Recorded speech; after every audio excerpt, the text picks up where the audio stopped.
From the Ear to There Travel Studio, this is the Ear to There Disney Podcast.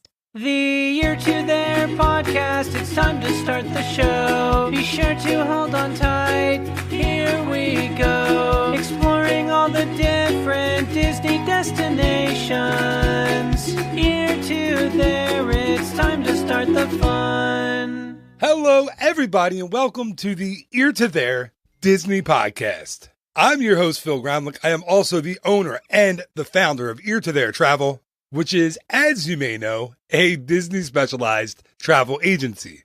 It is my job, along with all of the vacationeers on the Ear to There Travel team, to take away all that stress, all that anxiety, and all that time that it takes to plan a Disney trip. Because listen, it takes a lot of time. You got to set your alarms for 5:45 or 6:45 to get up and make those dining reservations. It takes time to make fast passes. It takes time to set up your transportation, to get a park plan together. All that stuff takes a lot of time. And with that time comes a little bit of stress and a little bit of anxiety. Like, am I doing this right? I don't know. But hey, we know, I know, and I'm here to take all that away so you can focus on the really, really fun things like having a phenomenal time with your family and friends and enjoying the magic. You can listen to this podcast, find out what Ear to There Travel is all about, and request your free, no obligation quote over at eartotheretravel.com. This is episode number 168 for the week of May 13th, 2019. So grab a drink, grab a snack, and as a famous mouse once said, on with the show.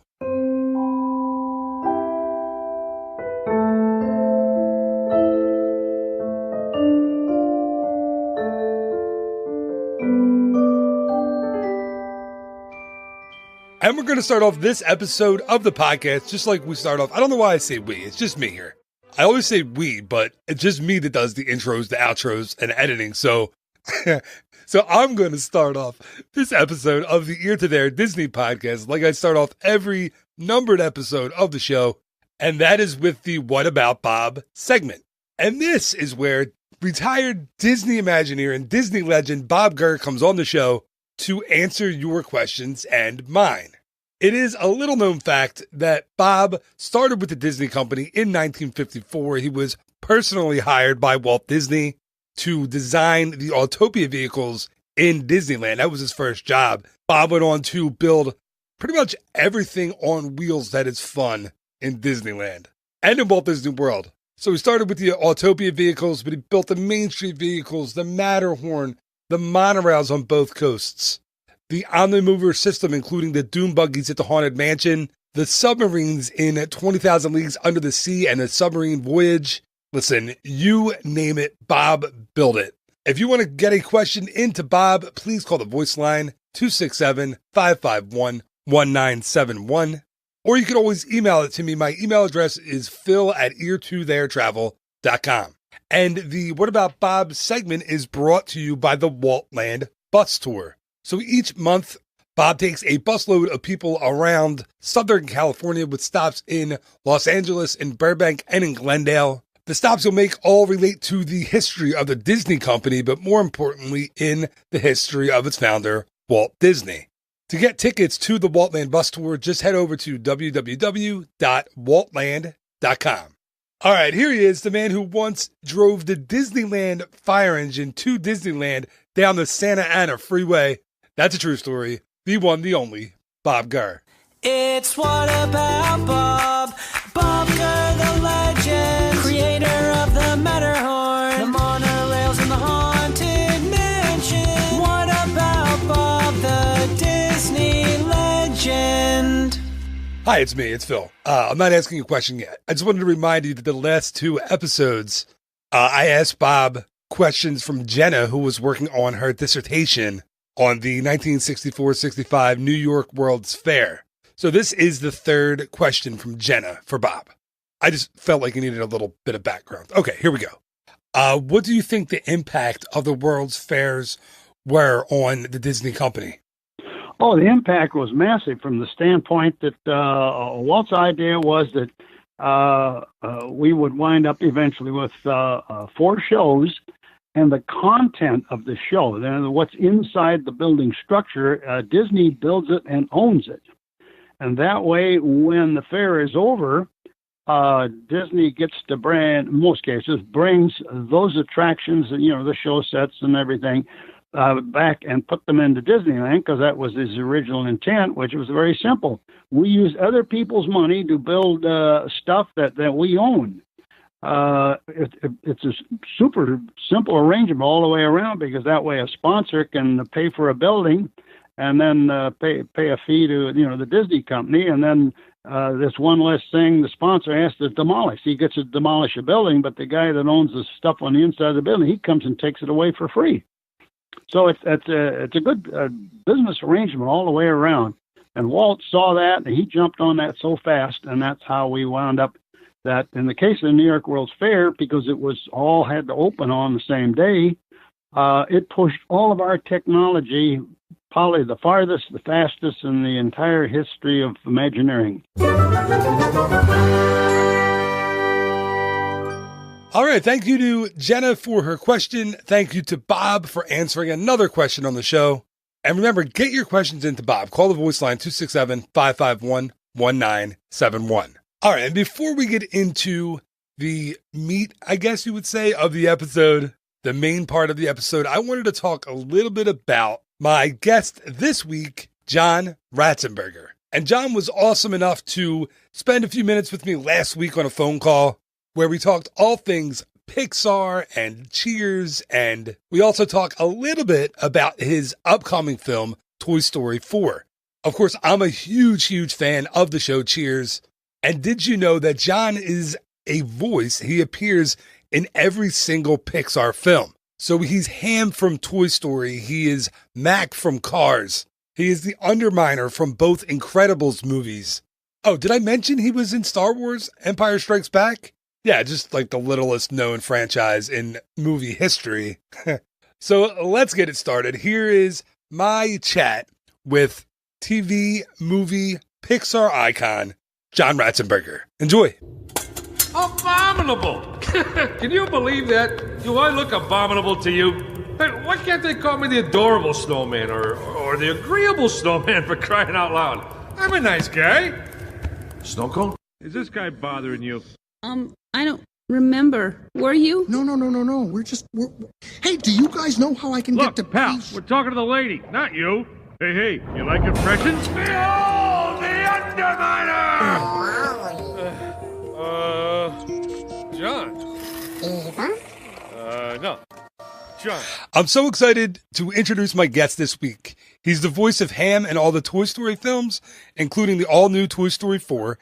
He's the man behind one of the most iconic characters in television history. And he's one of 3 people who have never been in my kitchen. John Ratzenberger, welcome to the show. Well, I've never been invited to your kitchen. So. That is, I have to tell you right off the bat, that's one of my favorite lines ever from the show, and one of the best. Of course, the Jeopardy episode with Cliff is one of my favorite episodes of all time. Are you watching Jeopardy now? Do you watch Jeopardy in real time? So before I hit record, I was telling you that I have little kids. I really try. I've been trying to keep up with it, but my kids are into.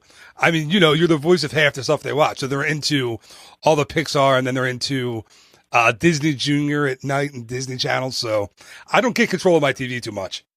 Well, because there's a guy on it I think he's broke the record already. He's close to $2 million in winnings. I thought Ken Jennings was impressive years ago when he first did it, and this guy just blew him away. Yeah, it's really fun to watch him. It's very cool, very cool. So I won't bug you too much with the Cheers and the Cliff Clavin questions, but again, thank you so much for being on, for agreeing to do this. I really appreciate it. This is a thrill for me.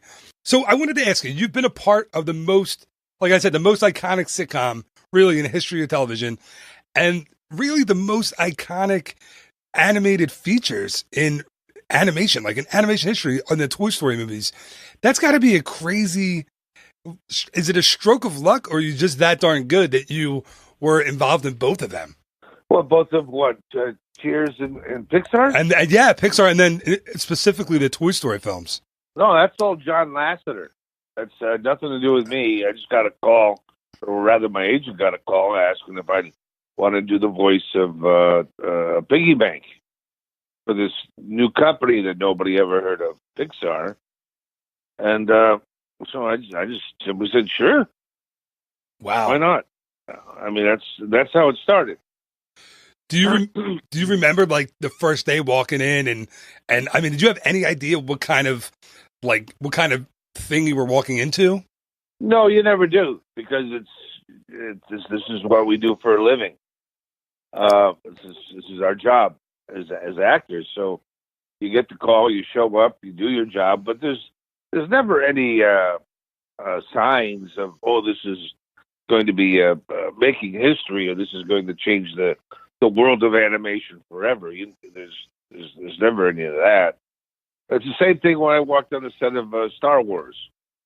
I had a part in Empire Strikes Back, of course, and you go in and got your dressing room and you change and get your makeup on and go to work.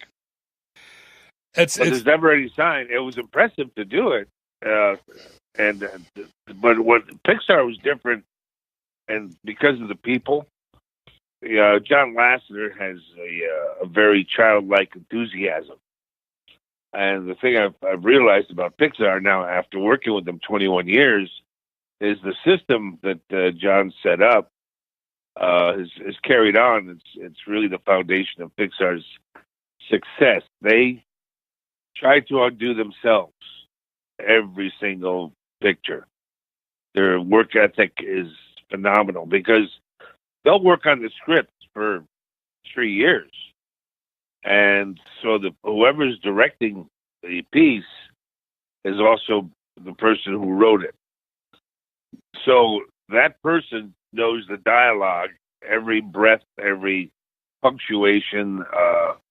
They know every character inside and out.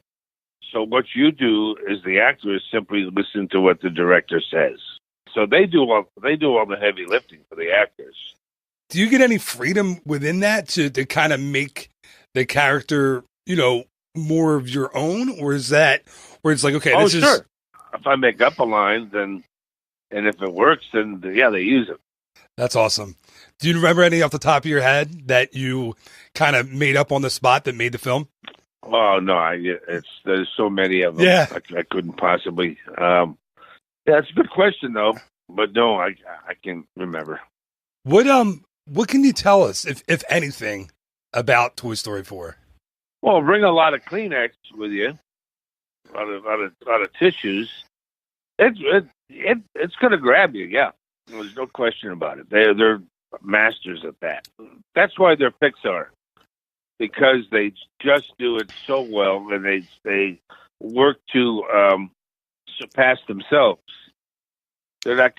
In their minds, they're the only ones doing it, and they have to do it better than they did it before. And every single film, they set themselves a challenge. Like, for instance, in Finding Nemo, no one had ever animated water so that it looks like water, and they did it.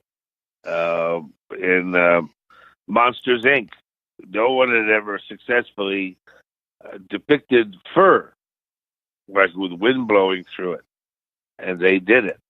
So there's little things like that, little tasks they set themselves, but that's what makes Pixar Pixar, and that's the way John Lasseter started it, and that's the way they carry on. So it's remarkable. It really is remarkable.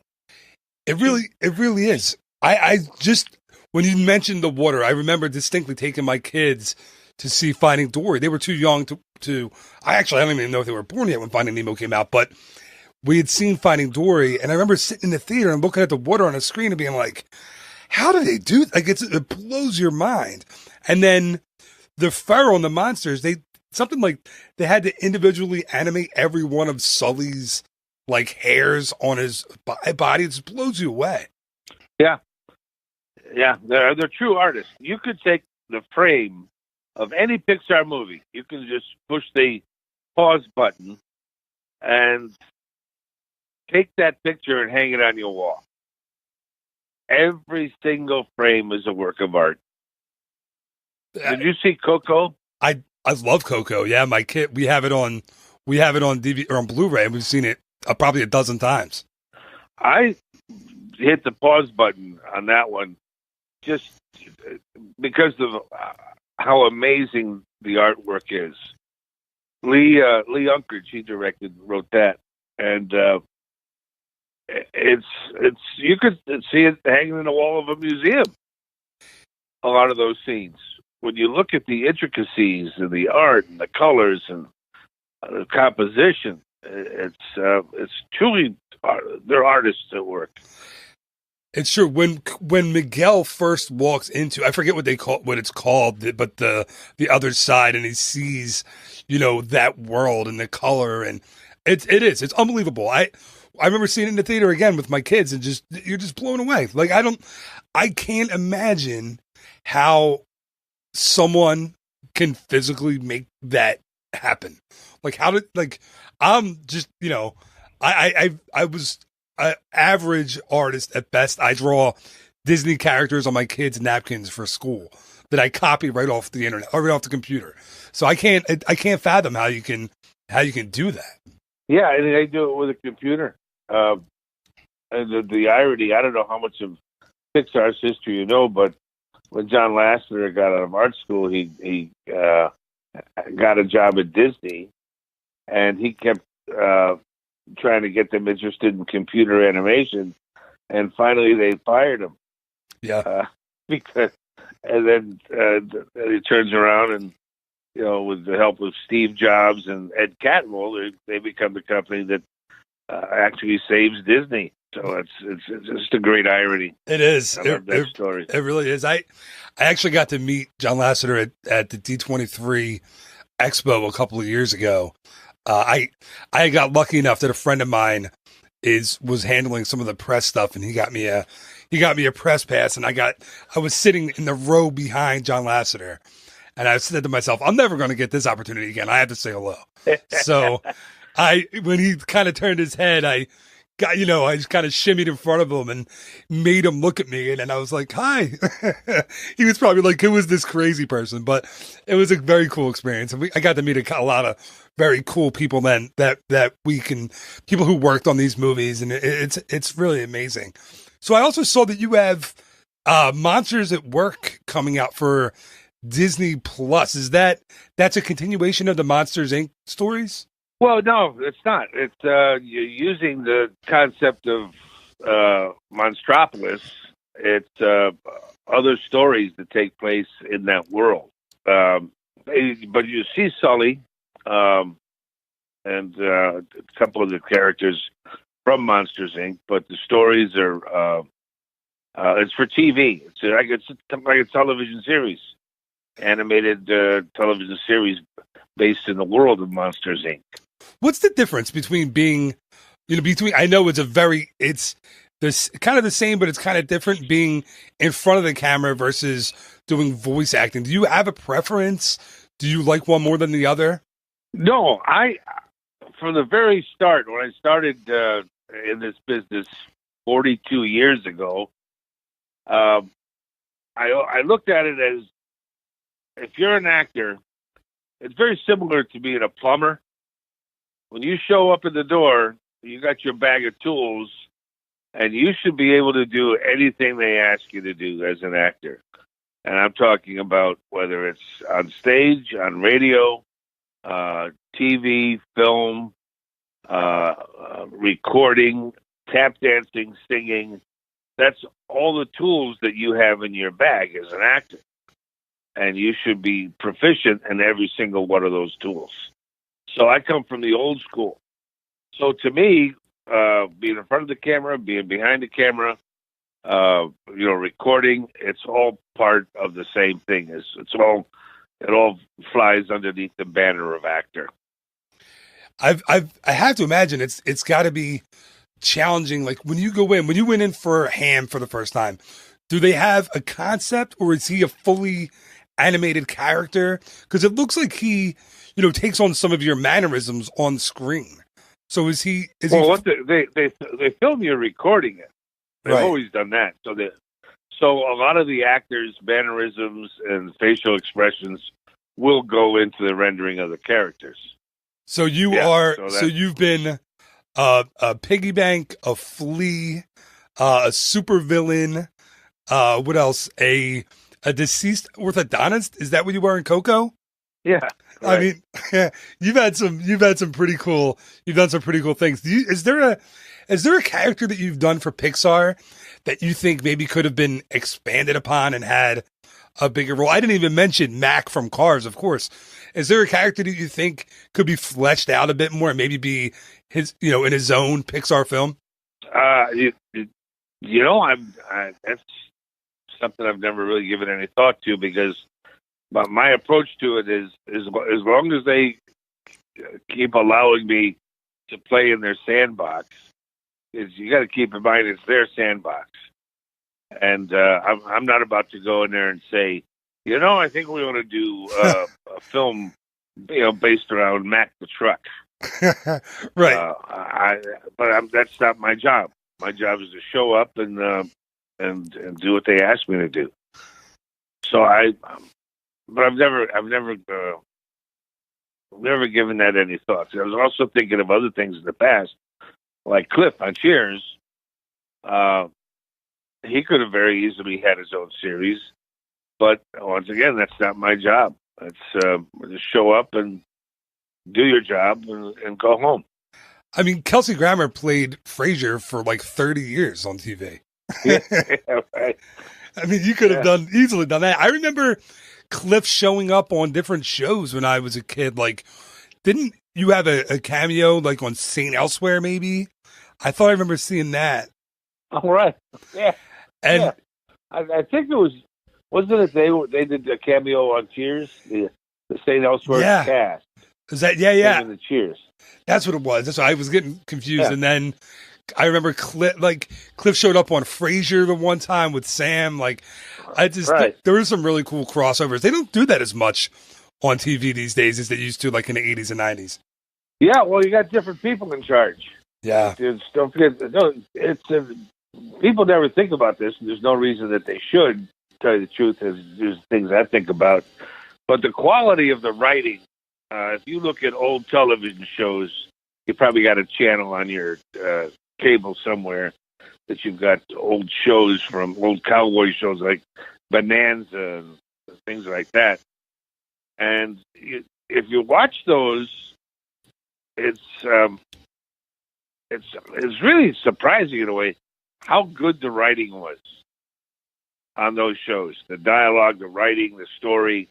And then you realize that the people who wrote those shows, and I'm including the writers of Cheers as well, when they were growing up, when they were children, they were reading books. And so they grew up in the world of books.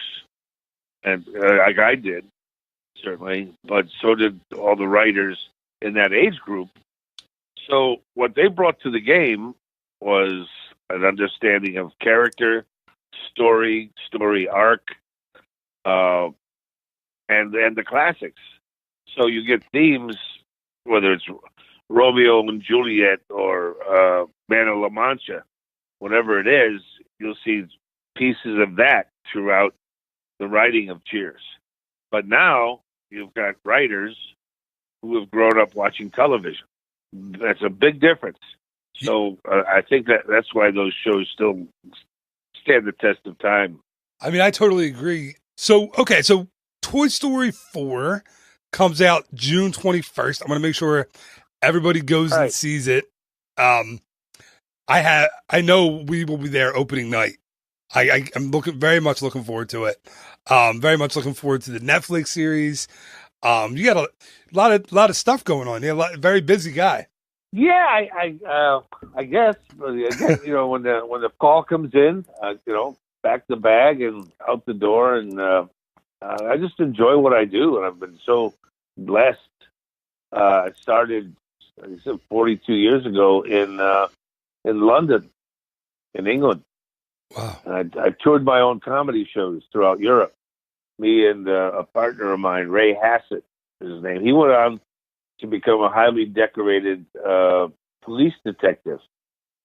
And then around that time that I went to Los Angeles from London, and the story was with Cheers and everything else. But I'm one lucky guy. Yeah, I mean, again, thank you so much for being on. Everything you've done is fantastic. My family appreciates you, and we're really looking forward to the movie, John. So thank you so much for being on, taking the time. I really appreciate it. Not at all, Phil. And say hi to your kids and your labradoodle. I will. Thanks again. All right. Bye-bye.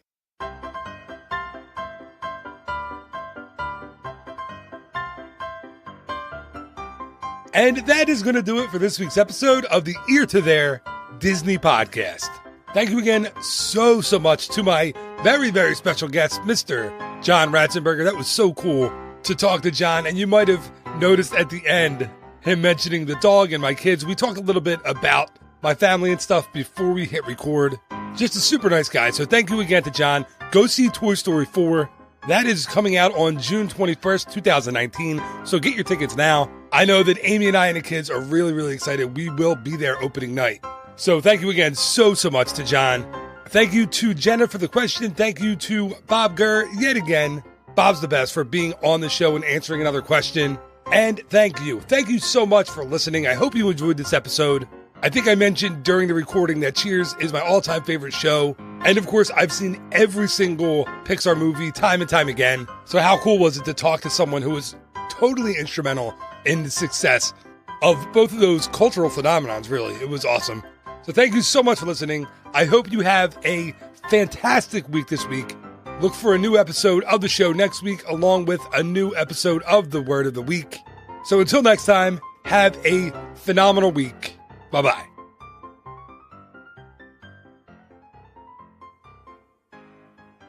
Ear to there, ear to